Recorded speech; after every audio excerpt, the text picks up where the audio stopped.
For some people, adopting a parakeet or a dog is not enough. On the planet, there are many owners of exotic animals, but some of them had no idea they were living with true monsters, and even regretted it after the animals grew too much. And that is exactly what we are going to see here today. The film Roar, which premiered in the United States in 1981, was probably the most dangerous and catastrophic film ever to be produced in the entire history of cinema. The director Noel Marshall thought it would be a good idea to take an ordinary house, without any kind of security, and fill it with more than 150 wild felines, such as lions, tigers, and jaguars. And believe it or not, the film was categorized as a comedy. It basically had no script at all. The cameramen and actors just stayed in the house waiting for something unusual to happen so they could put it in the film. And of course, a lot happened. Over the course of the production, which lasted a terrible 11 years, at least 71 people were injured. Melanie Griffith, the mother of Dakota Johnson, who did 50 Shades of Grey, had to undergo facial reconstruction because of an attack she suffered during filming. The director himself, who also appears as a character in the film, was attacked so many times by the animals that he ended up developing gangrene.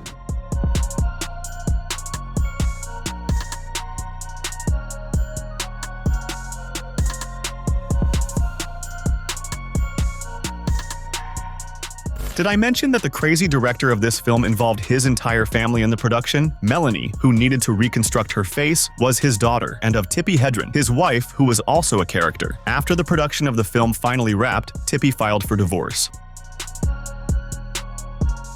A family in the United States, residents of Minnesota, was shocked to discover that the kitten they had just adopted was actually not the animal they thought. It all started when Jared Yost, a gardener, was working during a storm. He heard a strange sound, like a kitten meowing, crying for help, and then came across a cub that had been abandoned by its mother. Moved by the situation, he decided to take the little feline to his home, giving it shelter. His family really liked the novelty. They welcomed the feline as a pet, giving lots of affection and even taking the cub to the veterinarian. However, as time went by, it began to make a different sound that is not very similar to that of kittens.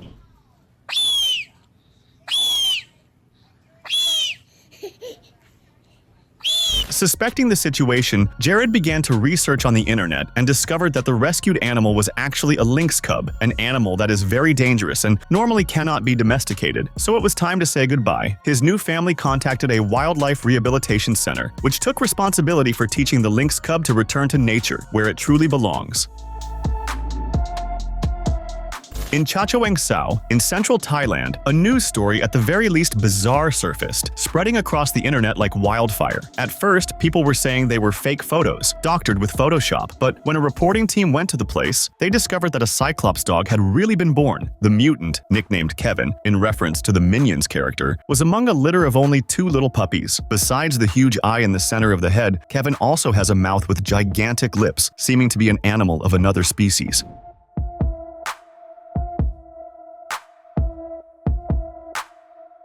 The puppy's mother, Kainui, a white aspen, had been pregnant for some time. One morning as he was getting ready to leave for work, Somjai, Kainui's owner, noticed that she had given birth and got ready to put them in a basket so they could warm up from the cold, when Amphan, his wife, noticed the anomaly in one of them. Since then, photos and videos of the little dog have been making a splash on the internet.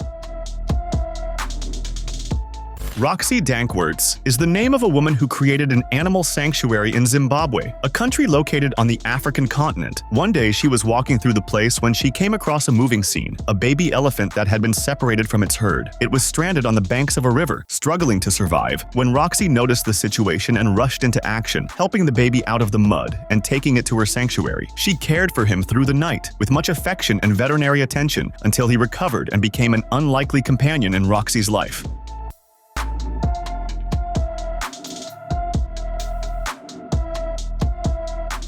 When she found him, Roxy bottle-fed him and even shared her bed with the little elephant. Soon, a bond was created, and she decided to name him Moyo. 6 years have already passed since Roxy rescued him, and the little elephant keeps following Roxy everywhere. Despite the gigantic space of the sanctuary where they live, he chases her like a duckling following the mother duck. But do not be fooled. Although he likes Roxy very much, this is a very dangerous animal that, with a single stomp, can even kill a human being quite easily.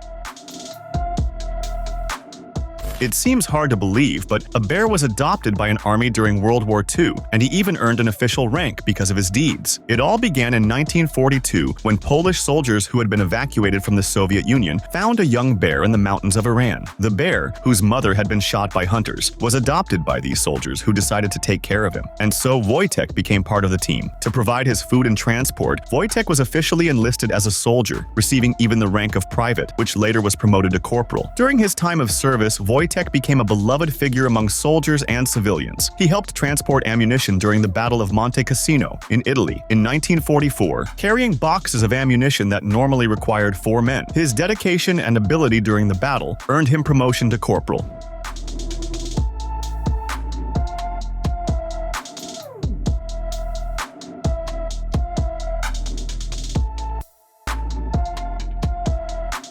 After the end of the war, Wojtek went to live in Scotland at the Edinburgh Zoo, where he spent the rest of his days still receiving visits from journalists and former Polish soldiers. Today, he is honored with statues and plaques in various places, from Poland to the United Kingdom and even in Italy. His story continues to inspire and delight people around the world, showing that sometimes reality can be as incredible as fiction.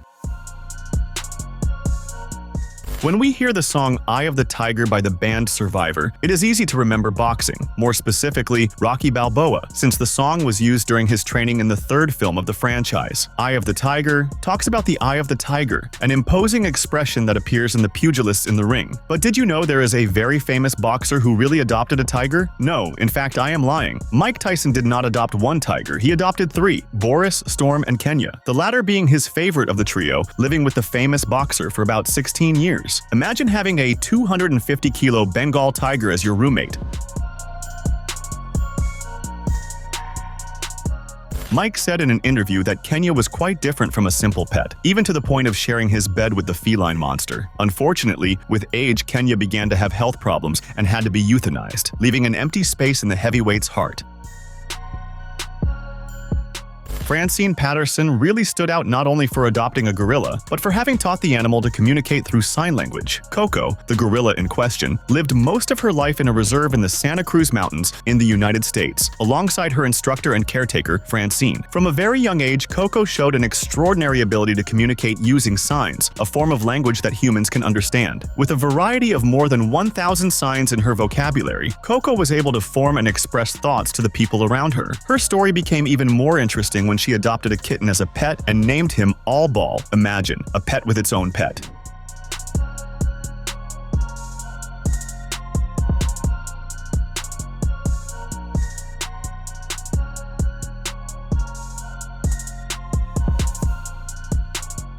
Unfortunately, Coco passed away at 46 years old on June 19th of 2018. Despite the controversies and debates about the true reach of Coco's linguistic ability, one thing is certain: her life was filled with surprising and inspiring moments, from appearing on the cover of National Geographic magazine to interacting with celebrities like Robin Williams and Leonardo DiCaprio.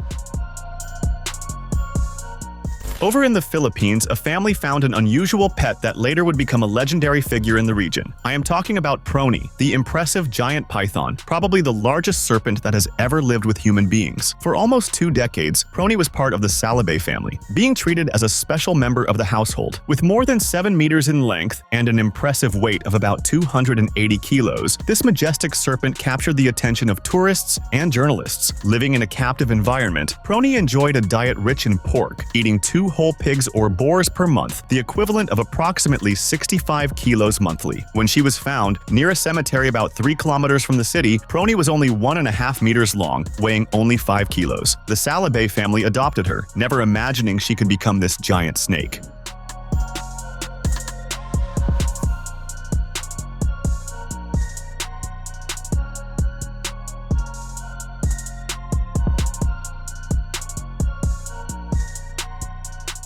Unfortunately, in August of 2013, Prony ended up passing away under mysterious circumstances. She coiled up and began to hibernate, staying very quiet for several days. One morning when they went to check, she had already gone. Today, the family is taking care of other pythons to preserve Prony's legacy. Mary Thorne, a former professional wrestler from Florida in the United States, shares her life with Rambo, a 2-meter-long alligator that weighs an incredible 90 kilos. His owner, Mary, rescued him when he was still a cub, and since then has lived with him in her house, sharing the bed, living room, and dining table. Rambo also has his own clothes. He loves to dress up in various different styles, and besides that, he has his own quad bike to accompany Mary on the motorcycle.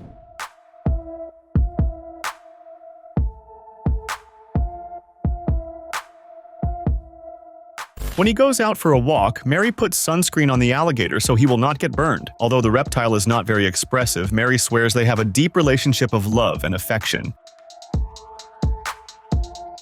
In an unusual video that has been circulating on the internet recently, we can see a man being called by his pet. Normally, faced with this situation, we expect a dog to show up, or perhaps a cat or a little bird, but to our surprise, what comes running is a lizard, which even seems to flash a big smile when it receives affection. Dave Durham, the animal's owner, claims that his iguana is the most intelligent reptile in the world. In a video titled "Iguana Proves That America's Got Talent," a reference to the television reality show program America's Got Talent, Dave encourages the lizard to go through an obstacle course, climbing its cage, then crossing a narrow suspended bridge in the air to finally meet its owner on the house balcony. Come on, buddy. Come on, buddy. Come on, buddy. Come on, buddy. Training dogs to do something similar can already be extremely challenging. Imagine then a lizard like this. Throughout the whole process, Dave keeps his distance from the iguana, giving only instructions through voice commands to prove that she really understands the instructions and follows them accordingly.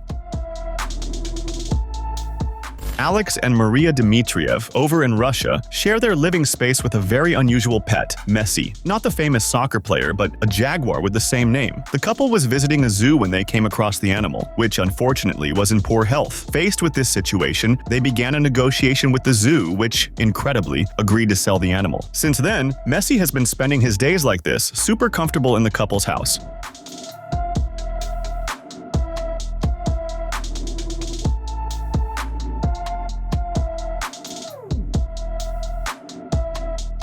Seeing this jaguar so comfortable, you could even mistake it for a pet cat. But a simple look at its huge fangs is enough to remind us of reality. Luckily, it is quite docile and seems to genuinely like its new owners, which made possible the coexistence that blossomed into a beautiful friendship.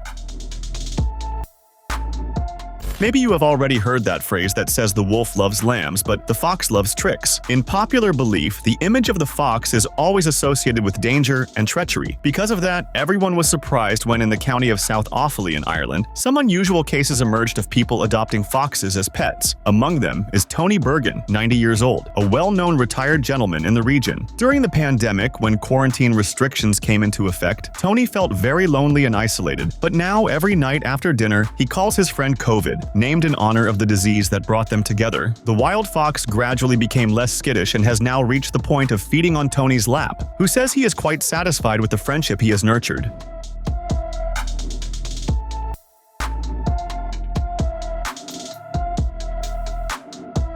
Meanwhile, Martin Guinan, a local farmer, is raising 2 orphaned cubs, feeding them 3 times a day so they will grow strong and healthy. He says that since people pulled away because of social distancing, he has had the opportunity to pay more attention to nature. It is comforting to think that amid so much tragedy that arose because of the pandemic, at least these foxes found comfort in the company of these fellows. Don't forget to subscribe so you can watch more videos like this.